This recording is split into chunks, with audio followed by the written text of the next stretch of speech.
Sahabat setia Gowor yang dikasihi Tuhan, Shalom. Hari ini adalah Sabtu 5 November 2022. Happy weekend untuk kita sekalian. Hari ini adalah Sabtu pertama dalam bulan November yang diinisiasikan sebagai Sabtu para imam.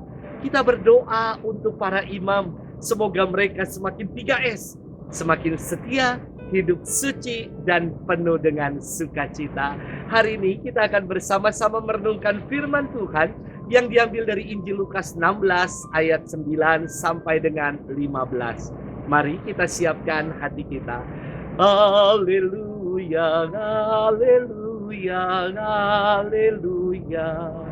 Yesus Kristus telah menjadi miskin meskipun ia kaya, agar kalian menjadi kaya berkat kemiskinannya. Haleluya, haleluya, haleluya. Tuhan bersamamu dan bersama rohmu.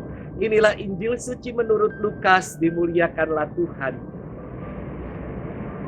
Yesus berkata kepada murid-muridnya, ikatlah persahabatan dengan mempergunakan mamon yang tidak jujur, supaya jika mamon itu tidak dapat menolong lagi, kalian diterima dalam kemah abadi. Barang siapa setia dalam perkara-perkara kecil, ia setia juga dalam perkara-perkara besar. Dan barang siapa tidak benar dalam perkara-perkara kecil, ia tidak benar juga dalam perkara-perkara besar. Jadi, jika kalian tidak setia mengurus mamon yang tidak jujur, siapakah yang akan mempercayakan harta sejati kepadamu? Seorang hamba tidak mungkin mengabdi dua tuan, karena jika demikian ia akan membenci yang seorang dan mengasihi yang lain, atau ia akan setia kepada yang seorang dan tidak mengindahkan yang lain. Kalian tidak dapat mengabdi kepada Allah dan kepada mamon. Semuanya itu didengar oleh orang-orang Farisi, hamba-hamba uang itu, dan mereka mencemoohkan Yesus. Maka Yesus berkata kepada mereka, kalian membenarkan diri di hadapan orang, tetapi Allah mengetahui hatimu, sebab apa yang dikagumi manusia dibenci oleh Allah.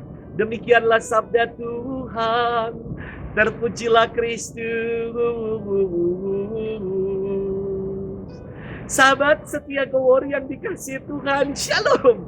Pendidikan di seminari bukan hanya mengedepankan intelektual atau siensia saja, namun menjadikan para seminaris, para calon imam sebagai pribadi-pribadi yang berintegritas, yakni pribadi yang menjunjung nilai-nilai kebenaran dan kejujuran. Maka nyontek di seminari adalah sesuatu yang diharamkan. Jika ketahuan nyontek di seminari, langsung dikeluarkan. Jika menjadi troublemaker, tidak dapat hidup bersaudara, alias malah menjadi tukang pukul dan membuli orang, maka tanpa babi bu langsung drop out. Inilah pembinaan yang dibuat di seminari, agar calon imam sungguh menjadi imam yang berintegritas, menjunjung tinggi nilai-nilai kejujuran, nilai-nilai kasih dan persaudaraan. Sahabat setia Gowor yang dikasihi Tuhan, bacaan hari ini meneruskan firman Tuhan kemarin. Kini Yesus memberikan penegasan bahwa hendaklah para pengikutnya memiliki kecerdikan yang dapat mempertanggungjawabkan apa saja yang dipercayakan. Inilah yang disebut dengan kecerdikan anak-anak terang oleh Yesus. Bukan kecerdikan yang memanipulasi, tetapi kecerdikan yang menjunjung tinggi nilai-nilai kejujuran dan kebenaran. Orang yang bisa dipercaya dalam perkara-perkara kecil, maka juga akan dipercaya perkara-perkara yang besar. Tanggung jawab seperti inilah yang dituntut dari para pengikut Kristus. Yesus berfirman, orang siapa setia pada perkara-perkara kecil, ia setia juga dalam perkara-perkara besar. Pribadi yang bertanggung jawab adalah pribadi yang berintegritas. Inilah pribadi yang dapat dipercaya. Kata integritas dari kata Latin integer, yang berarti memiliki prinsip dan kehendak yang kuat. Sahabat setia Gowor yang dikasihi Tuhan, orang yang berintegritas akan memegang teguh prinsipnya dan tidak goyah dengan godaan-godaan mamon.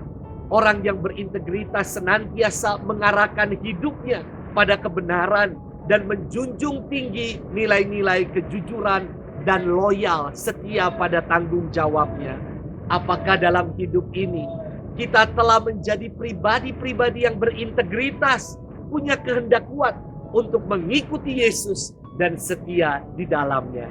Selamat bermenung dan Tuhan memberkati kita selalu dalam nama Bapa dan Putra dan Roh Kudus. Amin.